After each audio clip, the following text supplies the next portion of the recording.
할렐루야. 2021년 2월 3일, 2월 첫째 주 수요일 예배에 참여하는 우리 모든 성도님들 가운데 하나님의 은혜와 평강이 임하기를 소망합니다. 비록 영상으로 드리는 예배의 시간이지만 우리가 마음과 뜻과 정성을 다해 그리고 바른 자세와 바른 복장, 바른 마음가짐으로 주님께 드리는 귀한 예배의 시간이 되기를 소망합니다. 다같이 사도신경으로 신앙 고백 드리겠습니다.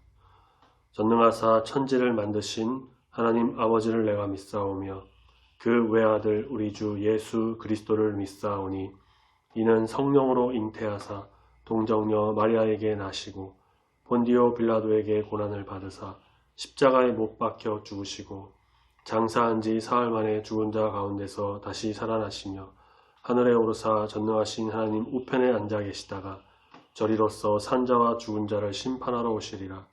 성령을 믿사오며 거룩한 공예와 성도가 서로 교통하는 것과 죄를 사하여 주시는 것과 몸이 다시 사는 것과 영원히 사는 것을 믿사옵나이다.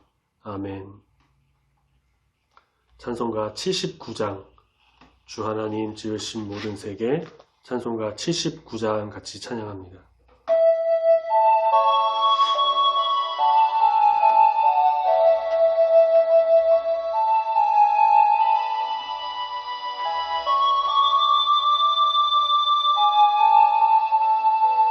주 하나님 지으신 모든 세계 내 마음 속에 그리어볼 때 하늘의 별 울려 퍼지는 외성 주님의 권능 우주에 찬네 주님의 높고 위대하심을 내 영혼이 찬양하네 주님의 높고 위대하심을 내 영혼이 찬양하네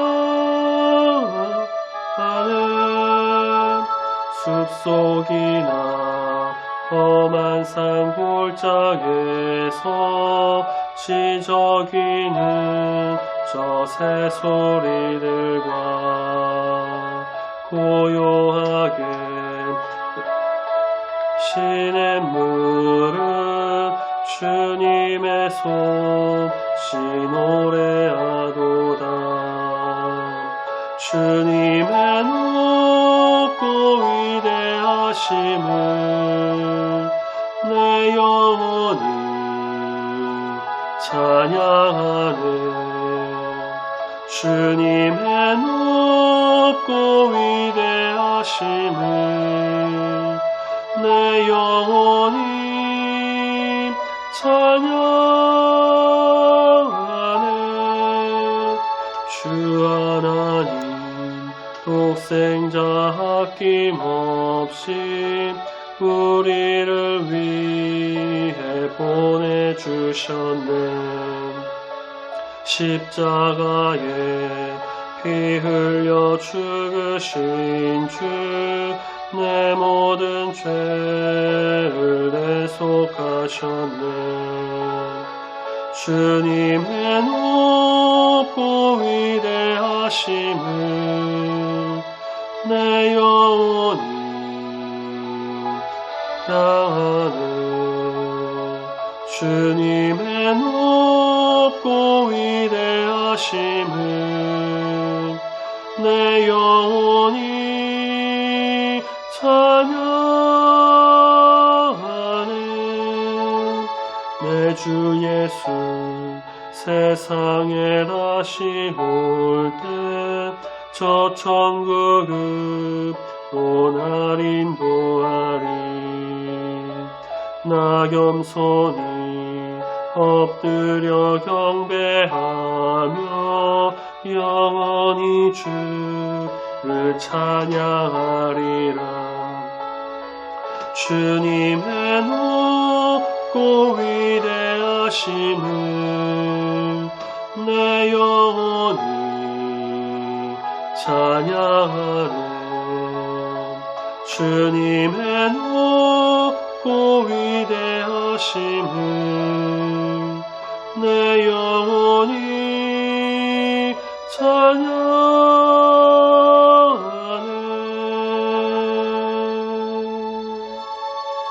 아멘. 오늘 2월 3일 수요일 같이 보실 하나님 말씀은 시편 29편 말씀입니다.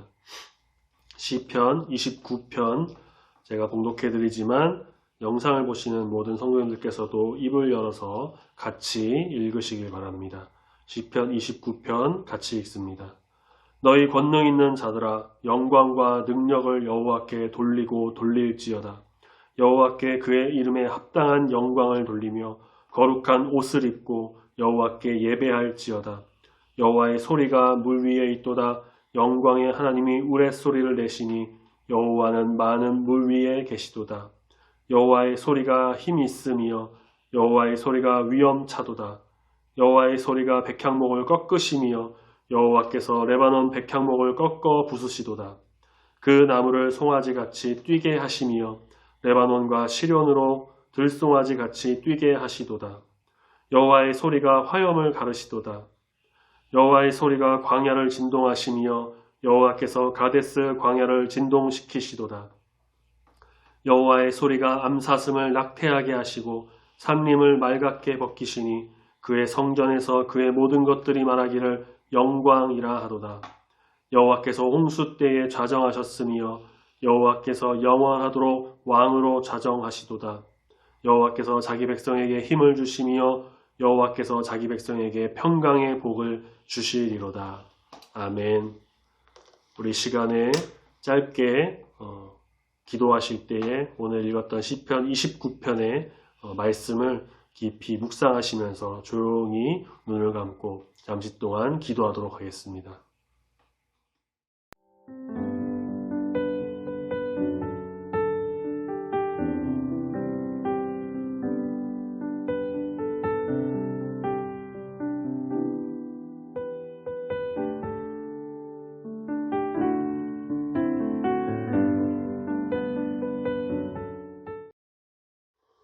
네, 시편은 성경에서 가장 긴 책으로 다들 아시는 것처럼 총 150편까지 있습니다.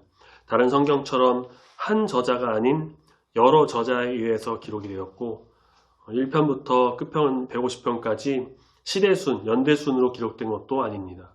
또 하나의 중요한 특징이 있는데 그것은 바로 신약 성경에서 가장 많이 인용이 된 말씀이라는 것인데 예수님께서 이사야의 말씀과 더불어서 가장 많이 인용하신 말씀이 바로 이 시편이고 그 외에 바울 서신, 여러 서신서에서도 이 시편의 말씀은 많이 인용되고 있습니다. 그만큼 이 시편이 단순한 시, 찬양의 가사가 아닌 바로 예언의 말씀, 하나님의 말씀, 살아 역사하시는 능력의 말씀, 혹자는 구약의 심장이라고 할 정도로 내용과 모든 면에 있어서 아주 중요한 말씀이니 우리가 좀 길더라도 시편을 꼭 한 장 한 절 읽어서 우리 마음판에 새기고 하나님의 말씀으로 온전히 받으며 나갈 수 있어야 합니다.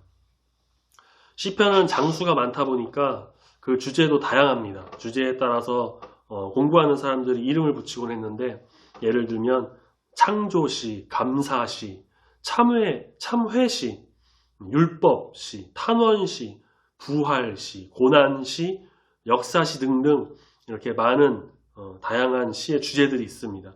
그 중에 오늘 우리가 본 시편 29편은 찬양시로 볼 수가 있습니다. 사실 모든 시편이 하나님을 찬양하는 찬양시라고도 할 수 있지만 그 중에서도 우리가 굳이 주제를 따라서 구분을 하자면 시편 29편에서는 하나님께 모든 영광을 돌리고 하나님을 찬양한다는 내용이 주를 이루고 있어서 찬양시라는 주제로 분류를 하게 됩니다. 오늘 말씀을 하나씩 살펴보면서 우리가 높이는 하나님, 우리가 경배해야 할 하나님, 그 하나님은 어떤 분이신지 또 우리가 하나님을 찬양할 수밖에 없다는 것을 말씀을 통해 깨닫는 귀한 시간 되기를 소망합니다.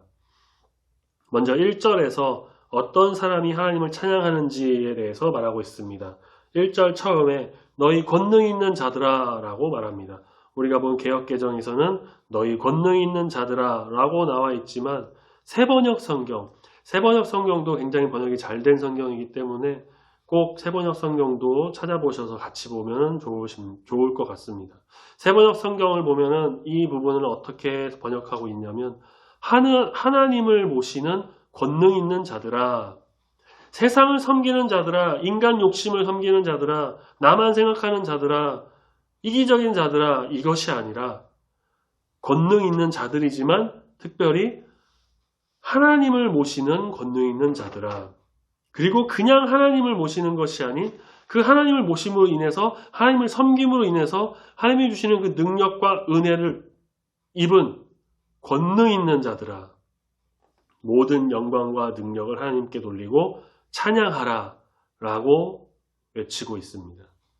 이것은 세상에 의지하지 말고 교만하지 말고 겸손하게 나를 지으신 주님, 나를 건져주신 주님, 나를 이끌어주시는 그 주님만을 바라보면서 그분께만 영광을 올려드리고 그 모든 것 위에 뛰어나신 주님만을 찬양하라고 하는 이 시인 다윗의 마음이 담겨져 있는 것입니다.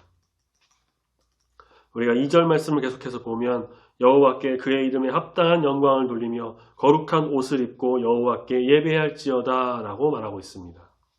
합당한 영광은 무엇이냐면 하나님께서 마땅히 받으셔야 할 대접을 말합니다. 우리는 하나님의 이름을 가끔 가볍게 여길 때가 있습니다. 버릇처럼 한숨처럼 주님의 이름을 부르는 것도 물론 이렇게 자주 부르면 좋지만 그것이 아무 의미 없이 버릇처럼 한숨 내뱉는 것처럼 하는 것은 엄연히 따지면 잘못된 것이라고도 할 수 있습니다. 그리고 심지어 그 이름을 욕되게 할 때도 있습니다. 주님의 이름을 잘못 저지르는 경우도 있는 것이죠. 우리는 입술만이 아니라 거룩한 인격의 옷을 입고서 전 인격을 다해 우리의 모든 것을 다해 온 힘을 다해 모든 삶 속에서 하나님의 이름에 합당한 영광을 올려드리는 자가 되어야 합니다. 먹든지 마시든지 하나님의 영광을 위하여 하라. 하나님께 합당한 영광을 돌리는 성도는 폭풍 속에서도 주님의 음성을 듣습니다. 주님은 5절 말씀 보시는 것처럼 여호와의 소리, 그 무서운 폭풍을 통해 레바논의 백향목을 꺾으셨습니다. 레바논의 백향목은 최상급 나무 목재로 세상 사람들이 아주 값진 것으로 간주하는 것인데 하나님께서는 그 세상에 좋다고 하는 것도 꺾으셔서 모두 허상으로 만들어 버리십니다. 창조주 하나님은 우리 모든 자연 세계와 역사 모두 다스리시고 정복하시는 분이십니다. 여호와의 소리와 전능하심과 그 영광이 얼마나 대단하고 위엄이 있고 모든 것을 압도하고 있는지 우리 3절부터 9절까지의 말씀을 보면 아주 잘 묘사가 되고 있습니다. 여호와의 소리가 물 위에 있고 우레소리가 나고 그 소리에 힘이 있고 위엄이 찹니다. 또 7절에서는 여호와의 소리가 화염을 가른다고 합니다. 불을 가른다는 것이죠. 광야를 진동시키고 동물들의 생명과 그 태에까지 미칠 정도로 위엄이 가득 차 있는 여호와의 소리. 시인 다윗은 창조주 하나님의 이 장엄한 소리를 폭풍 속에서도 들으면서 성전에 모인 모든 사람과 함께 무엇이라고 외치냐면 바로 영광이라고 외치고 있습니다. 모든 자연세계, 창조세계, 모든 만물을 지으시고 다스리신 하나님께 영광이라고 외치고 있는 것입니다. 예배당, 성전 안에서만이 아니라 자연세계, 모든 만물을 바라보면서도 하나님께 합당한 영광을 드러내고자 합니다. 그는 창조주 하나님께 10절 말씀에 영원토록 왕으로 자정하사 다스리시기를 소망하고 있습니다. 그리고 11절에서는 그 합당한 영광을 받으시는 창조주 왕이신 주님은 그의 백성에게 힘과 평강의 복을 주신다는 것입니다. 전능하신 하나님, 창조주 하나님, 우리가 저녁 예배 시간에 웨스트민스터 소요리 문답을 통해서 지금 하나님이 어떤 분이신지 신론에 대해서 보고 있는데 이제 곧 창조와 섭리에 관해서도 보게 될 텐데요. 하나님이 어떤 분이신지를 우리가 알아가고 있습니다. 하나님은 전능하신 분, 세상의 그 어떤 것과도 비교할 수 없는 분, 오직 유일하신, 다른 것과는 비교가 될 수 없는, 다른 곳에는 없는 오직 유일하시고 천지를 만물을 창조하신, 그리고 지금도 살아 역사하시는 놀라우신 분이십니다. 오직 유일한 신 한 분뿐입니다. 우리는 우리 주 하나님 아버지를 온전히 찬양하며 예배하며 주님께 합당한 영광을 올려드리는 주의 자녀가 되어야만 합니다. 이 시는 하나님의 높고 위대하심을 찬양하며 주님께만 영광을 올려드리는 찬양시임과 동시에 예배의 본질을 회복하고자 힘쓰는 성도들에게 바른 길을 안내해주는 교훈을 담고 있습니다. 지난 주일에 방역관리본부에서 거리두기 단계를 설까지 연장한다고 발표했습니다. 이 발표로 인해서 식당이나 여러 가게 소상공인들은 또다시 한숨을 쉬게 되었죠. 참 코로나19로 인해서 많은 곳에서 피해를 받고 어려움을 겪고 있는데 이는 교회도 마찬가지입니다. 현장에서 예배를 드리는 인원을 제한해서 많은 분들이 예배의 자리에 나오고 싶어도 나오지 못하고 있은 그런 실정입니다. 또 그것이 아니더라도 혹시나 하는 마음에 또 인간적인 그 불안함 때문에 예배의 자리에 잘 나오지 못하고 있습니다. 그러다 보니 많은 성도들이 교회를 좀 떠나가는 안타까운 일도 일어났고 그것을 또 방지하고자 많은 교회들이 또 영상으로 드리는 비대면 예배를 시작하게 됐습니다. 그런데 더 중요한 것이 있습니다. 대면 예배와 비대면 예배, 현장에서 예배를 드리는 것인지 영상 예배를 드릴 것인지 물론 이것도 굉장히 중요합니다. 하지만 이것은 장소의 차이일 뿐이지 비대면 예배라고 해서 거기에 하나님이 계시지 않은 것도 아닙니다. 중요한 것은 무엇이냐면 어떻게 드리고 영상을 하느냐 마느냐 모이느냐 마느냐가 아니라 예배의 본질이 중요하다는 것입니다. 예배의 중심이 중요합니다. 예배 드리는 자들의 그 마음가짐이 너무나도 중요합니다. 제가 영상 첫 시작에도 그렇게 말씀드렸습니다. 마음과 뜻과 정성을 다해 바른 자세와 바른 복장, 바른 마음가짐으로 예배를 드리자. 우리의 예배는 하나님께 합당한 영광을 돌리며 하나님만 바라보는 예배이기보다는 인본주의적인 요소들이 가득하고 하나님께 영광을 올려드리기보다는 내 이익과 내 유익과 내 편의와 내 편안함을 추구하며 드리는 것이 아닌지, 우리의 예배가 그런 모습으로 지금 흘러가는 것은 아닌지 우리의 예배와 우리의 마음과 모든 것을 다시 한번 되돌아보며 생각해 봐야만 합니다. 예배를 통해 얻는 은혜와 회복이 분명히 있지만 우리에게도 유익이 있지만 예배의 주체이자 주인공은 우리가 아닙니다. 바로 하나님이십니다. 하나님의 영광을 외치기보다는 그 영광을 가로채서 내가 주인공이 되고 내 개인적인 이기적인 그런 욕심으로 혹은 억지로 드리는 것은 아닌지 우리는 우리의 마음을 다시금 돌아보고 되새기고 깨달아야 합니다. 절대적인 예가 되지는 않겠지만 좀 한번 생각해 볼 만한 한 이야기를 말씀드리자면요. 제가 작년에 부교육자로 있었던 교회에서도 영상 예배를 드리게 됐고 청년들도 교회에 이제 나오지를 못하고 계속 영상 예배를 드리게 되었는데 어떻게 지내는지 궁금해서 한 명씩 전화로 신방을 한 적이 있었습니다. 잘 지내고 있나? 그래서 어떤 한 남자 청년과 통화를 했는데 뭐 회사는 잘 다닌다. 집에도 이렇게 있다. 뭐 친구도 못 만나고 잘 이렇게 그냥 그럭저럭 지내고 있다라고 하면서 제가 그래서 영상 예배도 잘 보고 드리고 있냐라고 물었습니다. 그래서 이렇게 말하는 겁니다. 아, 목사님 집에서 누워서 편하게 핸드폰으로 보니까 너무 좋아요. 통화할 때는 그냥 웃고 넘어갔습니다.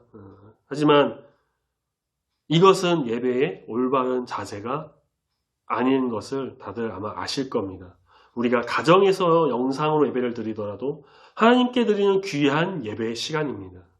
내 편안함을 위해, 내 이익을 위해, 내 어떤 목적을 위해, 그냥 내가 좀 힐링을 얻기 위해, 아니면 그냥 아무렇지도 않게 침대나 소파에 그냥 누워서 잠옷바람으로 그렇게 드리는 예배가 아니라 마음과 뜻과 정성을 다해 우리의 모든 것을 다 드려 간절한 마음으로 하나님께 영광 외치며 바른 자세, 바른 복장, 바른 마음가짐으로 예배드리는 예배자가 다 되어야 할 줄로 믿습니다. 예배의 본질은 하나님께 있습니다. 예배의 본질은 하나님께 영광을 올려드리는 것입니다.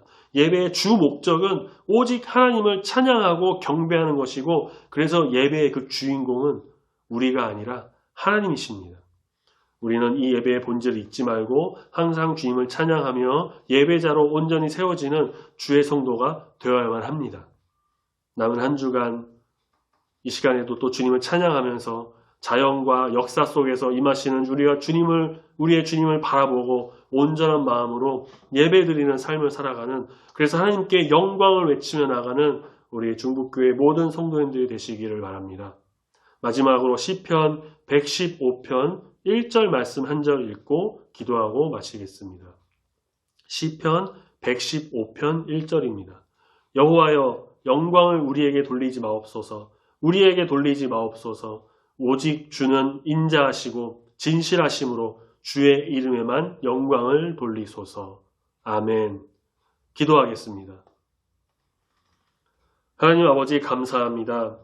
코로나로 인해 수요 예배 자리에 나오지 못한 주의 자녀들, 오늘도 각자의 자리에서 혹은 가정에서 이렇게 영상으로나마 예배를 드릴 수 있도록 인도하여 주시니 감사합니다. 이 나라가, 이 지구가 이렇게 힘든 상황이지만 코로나뿐만 아니라 이상 기상 현상도 일어나고 그런 혼란스러운 시대를 우리가 겪고 있지만, 이 모든 것을 지으시고 만드시고 역사하시며 지금도 운행하고 계시는 우리 하나님의 높고 위대하심을 찬양하는 주의 자녀가 되길 소망하오니, 주님, 우리의 마음을 만져주시고 붙들어 주시옵소서. 세상의 그 어떤 것으로 표현할 수 없는 주님의 위엄과 위대하심을 우리가 항상 찬양하며 모든 우리의 삶을 통해 하나님께 영광 올려드릴 수 있도록 긍휼히 여겨주시고 은혜를 더하여 주시옵소서. 특별히 말씀을 통해 예배의 본질을 깨닫게 하시니 감사합니다. 대면 예배, 비대면 예배, 혹은 현장 예배, 영상 예배 등등 이런 것들이 중요한 것이 아니라 예배드리는 자의 그 마음과 그 속 중심과 하나님을 바라보는 그 태도가 중요한 것임을 다시 한번 이 시간 깨닫게 하시니 감사합니다. 어디에서 어떤 환경과 어떤 상황 속에서도 예배를 드리더라도 우리의 중심이 흔들리지 않고 오직 주님만을 찬양하며 신령과 진정으로 예배드리는 예배자가 되길 소망하오니, 주님 성령이여 강하게 붙드시고 능력을 더하여 주시옵소서. 이제 목금토 남은 한 주간의 삶도 우리가 살아갈 때에 모든 상황과 환경을 지배하여 주관하시는 우리 주님만을 찬양하고 영광 올려드리는 삶을 살기를 소망합니다. 추운 날씨 속에서 건강도 지켜주시고 또 우리가 있는 직업, 사업장에서도 보호하여 주시사 어디에서 무엇을 하든지 주님과 동행함으로 주님의 귀한 은혜를 입는 축복 가운데 거하는 주의 백성들 되도록 성령이여 함께하여 주시옵소서. 감사드리며 사랑이 많으신 예수님 이름으로 기도합니다. 아멘. 다 같이 주기도문 하심으로 수요 예배를 마치도록 하겠습니다. 하늘에 계신 우리 아버지여, 이름이 거룩히 여김을 받으시오며 나라에 임하옵시며 뜻이 하늘에서 이룬 것 같이 땅에서도 이루어지이다. 오늘날 우리에게 일용할 양식을 주옵시고 우리가 우리에게 죄 지은 자를 사하여 준 것 같이 우리 죄를 사하여 주옵시고 우리를 시험에 들게 하지 마옵시고 다만 악에서 구하옵소서. 내게 나라와 권세와 영광이 아버지께 영원히 있사옵나이다. 아멘.